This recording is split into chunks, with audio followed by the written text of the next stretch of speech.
ചുണ്ടില് നെറ്റിന്റെ ഇവിടെ പിന്നെ ഇവിടെ ഒരു ചൗക്ക്. ഞാൻ ഈ തേർഡ് ഇയേഴ്സ് ആയിട്ട് നല്ല കമ്പനിയാണ്. ഞാൻ ഫസ്റ്റ് ഇയറാ.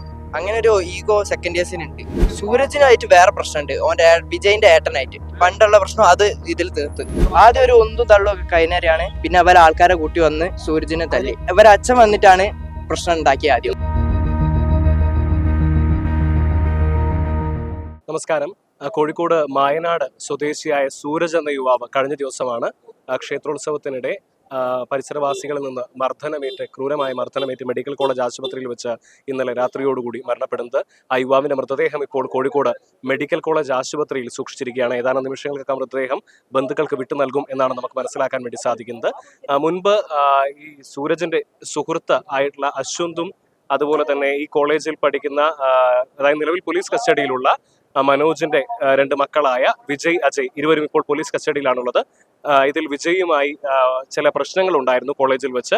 അത് സംബന്ധിച്ച് കഴിഞ്ഞ ദിവസം ഈ അമ്പലപ്പറമ്പിൽ വെച്ച് തന്നെ ഈ അശ്വന്തും വിജയും തമ്മിൽ ഏതാനും ഉന്തും തള്ളും അതുപോലെ തന്നെ ചെറിയ സംഘർഷം ഉണ്ടായിരുന്നു.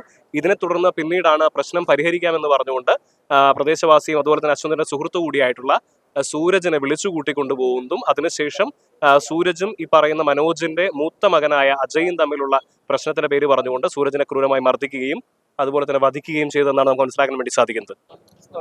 ചുണ്ടില് നെറ്റിന്റെ ഇവിടെ പിന്നെ ഇവിടെ ഒരു ചൗക്ക്.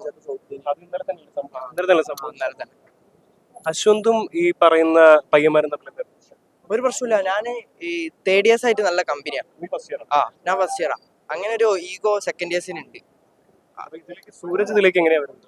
സൂരജിനായിട്ട് വേറെ പ്രശ്നമുണ്ട്. ഓന്റെ വിജയിന്റെ ഏട്ടനായിട്ട് പണ്ടുള്ള പ്രശ്നം അത് ഇതിൽ തീർത്ത്. ഇന്നലെ അശ്വന്തിനെ അല്ലേ ഇവർ ആദ്യം തല്ലി? പിന്നെ തല്ലി പിന്നെ സൂരജിനെ സോൾവ് ആക്കാൻ പറഞ്ഞ് കൂട്ടി കൊണ്ടുപോയിട്ട് അശ്വന്തിനെ തല്ലുമ്പോൾ സൂരജിലാണ് ഇല്ലില്ല. അതിനുശേഷം സൂരജിനെ വീട്ടിൽ കൊണ്ടുപോയി സൂരജിനെ കൂട്ടി കൊണ്ടുപോയിട്ട് സോൾവ് ആക്കാൻ പറഞ്ഞു. കൂട്ടി ആരെ കൊണ്ടുപോയി? മനോജ് കൂട്ടി കൊണ്ടുപോയിട്ട് പിന്നെ അടിക്കാൻ പറഞ്ഞ അടിച്ചു. ഞാൻ റോട്ടിൽ വെക്കുമ്പോ ഒരു കൂട്ട് വന്നിട്ട് കുളത്ത് കഴിഞ്ഞിട്ടുണ്ടായി. അന്നപ്പോ അത് ഇടപെടാൻ വന്നതായിരുന്നു സൂരജ്. അങ്ങനെ തല്ലിയതാണ്. അതിന്റെ മുന്നേ സൂരജുമായിട്ട് വേറെ ഒരു പ്രശ്നം ഉണ്ടായി. അതും കൂടി തീർത്തതാണ് ഇവര്. സൂരജുമായിട്ട് മുന്നേ പ്രശ്നം ഉണ്ടായിരുന്നു. അത് അന്നപ്പോ ഞാൻ സ്ഥലത്തില്ല. ഇന്നലെ അല്ല, അതിന്റെ മുന്നേ കുറച്ച് മുന്നേ. നാട്ടിൽ തന്നെയാ. കോളേജായിട്ട് ഒരു പ്രശ്നമില്ല. ഇന്നലെ എന്താ സംഭവിച്ചത്? ഇന്നലെ വിജയ് പറയുന്ന ചെങ്ങായി ഞാൻ നടന്നു പോകുമ്പോ എന്നോട് ചോദിച്ചു എന്തോ പ്രശ്നം ഉണ്ടോന്ന്. ഞാൻ പറഞ്ഞു എനിക്കൊരു പ്രശ്നമില്ല, എനിക്കെന്തോ പ്രശ്നം ഉണ്ട് ചോദിച്ചപ്പോ അവൻ പറഞ്ഞു അങ്ങനെ പ്രശ്നം ഉണ്ട് പറഞ്ഞിട്ട് അങ്ങോട്ടും ഇങ്ങോട്ടും കൊളത്തായപ്പോഴാണ് സൂരജ് വന്ന് എന്റെ കാര്യത്തിൽ ഇടപെട്ട്. അന്നപ്പോ അങ്ങനെ ഫുള്ള് കൊളത്തായി. ഇതിന്റെ മുന്നേ വില പ്രശ്നം ഉണ്ടായതുകൊണ്ട് വില കുറെ ആൾക്കാരെ വിളിച്ചു കൂട്ടി വന്നിട്ട് സൂരജിനെ തല്ലി. സൂരജുമായിട്ടേ ഉണ്ടായ പ്രശ്നത്തെ പറ്റി അശ്വന്തിനോട് സൂരജ് പിന്നീട് വല്ലതും പറഞ്ഞിരുന്നോ? ഇതിനു മുമ്പ് ഉണ്ടായ പ്രശ്നത്തെ പറ്റി എല്ലാം പറഞ്ഞു? ഇല്ല. പറഞ്ഞില്ല. നിങ്ങൾ പഠിക്കുന്ന കോളേജിൽ എന്തെങ്കിലും പ്രശ്നം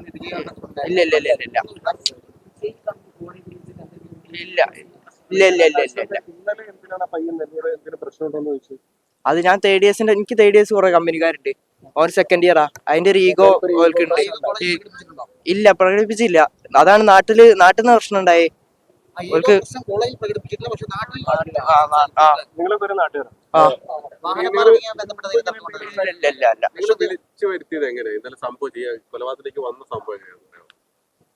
ഞാൻ വെള്ളം കുടിക്കാൻ പോയതായിരുന്നു ഷോപ്പില്. അന്നപ്പോ ഓല് വന്ന് പ്രശ്നമാക്കി. എന്നപ്പോ ഓല് കുറെ ആൾക്കാരെ വിളിച്ചു കൂട്ടി. ആദ്യം ഒരു ഒന്നും തള്ളും ഒക്കെ കഴിഞ്ഞാലാണ് പിന്നെ അവരെ ആൾക്കാരെ കൂട്ടി വന്ന് സൂരജിനെ തല്ലി. ഇവരെ അച്ഛൻ വന്നിട്ടാണ് പ്രശ്നം ഉണ്ടാക്കിയ. ആദ്യത്തെ ഉന്തുതള്ളിന് ശേഷം അശ്വന്തിനെ ഫോണിൽ വിളിച്ചിരുന്നോ? ഇല്ല, ഫോണിൽ വിളിച്ചില്ല എന്നെ. ഇന്നലെ ആദ്യം എപ്പോൾ എവിടെ വെച്ചാണ് സംഘർഷം ഉണ്ടായത്? ആദ്യം ഉന്തുതള്ളുണ്ടായത് എവിടെ വെച്ചാ? പാലക്കോട്ട് വയല്. അവിടെ ചെന്നപ്പോൾ ഈ മനോജ് എന്ന് പറഞ്ഞ വിജയിന്റെ അച്ഛനും ഉണ്ടായിരുന്നു? ഇല്ല അപ്പല്ല. പിന്നത്തെ പ്രശ്നത്തിലാണ് ഈ മനോജ് ചേട്ടൻ വന്ന് ഫുള്ള് പ്രശ്നമായി. രണ്ടാമത്തെ ആ സമയം എവിടെ വെച്ചായിരുന്നു? ഒരു സൂരജിന്റെ തോളില് കൈയിട്ട് കൊണ്ടുപോയി. നമ്മളറിയുന്ന ആൾക്കാരല്ലേ പറഞ്ഞ് തോളില് കൈയിട്ട് കൊണ്ടുപോയിട്ട് പിന്നെ തല്ലി തീർക്കാൻ പറഞ്ഞ് തല്ലി. മനോജ് സൂരജിന്റെ ഞാൻ അവിടെ ഇല്ല. ഇയാണോ അല്ല എന്നെ ആദ്യം ആക്രമിച്ച് ഇയാണോ ചോദിച്ചിട്ട് നേരെ വന്ന് കുത്തി. സൂരജാണോ ചോദിച്ചിട്ടാണോ അശ്വന്തിനെ ആദ്യം? അല്ലല്ല, എന്നെ തന്നെ. അശ്വന്തിനെ എന്തെങ്കിലും കാര്യം പറഞ്ഞു അടിക്കുന്ന ഇല്ല, ഇയാണോ അശ്വന്ത് എന്ന് പറഞ്ഞ് മുഖത്ത് കുത്ത ചെയ്ത് പിന്നെ നിലത്തിട്ട് അതാണ് ഞാൻ പറഞ്ഞത്, ഈഗോ. ഞാൻ തേർഡ് ഇയേഴ്സിന് ഒപ്പം ഞാൻ നടക്കലുണ്ട്. എനിക്ക് തേർഡ് ഇയേഴ്സ് കുറെ കമ്പനിക്കാരുണ്ട്. ഓൽക്ക് അവിടെ നിന്നൊന്നും ചെയ്യാൻ പറ്റൂല. സെക്കൻഡ് ഇയേഴ്സിനെ ഇഷ്ടപ്പെടൂലല്ലോ, തേർഡ് ഇയേഴ്സിനോട് നടക്കുന്നത്. അപ്പോൾ കോളേജിൽ നിന്നൊന്നും പ്രകടിപ്പിക്കാൻ പറ്റില്ല. അതാണ്, അത് നാട്ടിൽ നിന്ന് പ്രകടിപ്പിച്ചാണ് പ്രശ്നം. അശ്വന്ത് സെക്കൻഡ് ഇയർ ആണ്, ഈ കൊലപാതക കേസ് പ്രതികളായിട്ടുള്ളവർ സെക്കൻഡ് ഇയേഴ്സ് ആണ്. അല്ലല്ല, ഞാൻ ഫസ്റ്റ് ഇയർ ആയിരുന്നു, അവര് സെക്കൻഡ് ഇയർ. ക്ലാരിറ്റി വരുത്താൻ വേണ്ടിയിട്ടാണ്. ഇന്നലെ നമ്മൾ ഈ പറഞ്ഞ സ്ഥലത്ത് തന്നെ ഒരു സംഘർഷം ഒന്നും നടക്കുന്നു. അതിനുശേഷം സൂരജിനെ മാത്രമാണ് വിളിച്ചുകൊണ്ട് പോകുന്നത്. അശ്വന്തിനെ അല്ലല്ല, സൂരജ് തടസ്സം പിടിക്കാൻ വന്നതാണ് സൂരജ്. അല്ല, സൂരജിനെ മാത്രം വിളിച്ചോണ്ട് പോയി. സൂരജുമായിട്ട് വ്യക്തിപരമായ ഒരു പ്രശ്നം അവർക്കുണ്ട്. ഉണ്ട്. ആ പ്രശ്നം നമുക്ക് അറിയില്ല. അതിനോടാണല്ലോ പ്രശ്നം. അപ്പൊ എന്നോട് ഇന്നെ തല്ല, എന്നെ ആദ്യം തല്ലി. സൂരജ് വന്നേ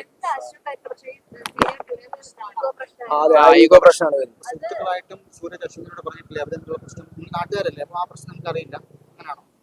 എനിക്കറിയില്ല, ഞാൻ നാട്ടിലില്ല. അശ്വന്ത്, നിങ്ങൾ തമ്മിലുള്ള വിജയും നിങ്ങളും തമ്മിലുള്ള പ്രശ്നത്തിൽ എങ്ങനെയാണ് സൂരജും വിജയിന്റെ ഏട്ടനും ഒരു പ്രശ്നം ഉണ്ടായിനി. അതില് അതും കൂടി തീർത്തിട്ട് അവര് തല്ലി കഴിഞ്ഞാൽ പറഞ്ഞത് സൂരജിന് കൊടുക്കാനുള്ളതൊക്കെ കൊടുത്തിട്ടുണ്ട് എന്ന് പറഞ്ഞിട്ട് അവര് പോയി. കൊല്ലപ്പെട്ട സൂരജിന്റെ സുഹൃത്തായ അശ്വന്ത് പറഞ്ഞതുപോലെ കോളേജിലെ സംഘർഷങ്ങൾ ഇത്തരത്തിൽ തെരുവിലെ ആക്രമണത്തിലേക്ക് മാറുകയും അതിന്റെ ഇരകളായിട്ട് യുവാക്കൾ മരണപ്പെടുകയും ചെയ്യുന്ന ഒരു സാഹചര്യം നമ്മുടെ നാട്ടിൽ ഇപ്പോൾ സംജാതമായിക്കൊണ്ടിരിക്കുകയാണ്.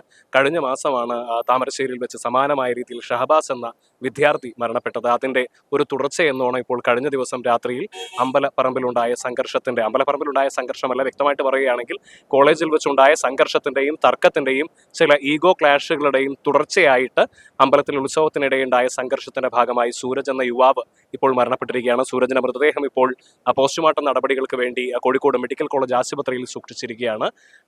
കോഴിക്കോട് നിന്ന് മൻവറിനൊപ്പം നിഖിൽ കക്കാടത്ത്, മറുനാടൻ TV.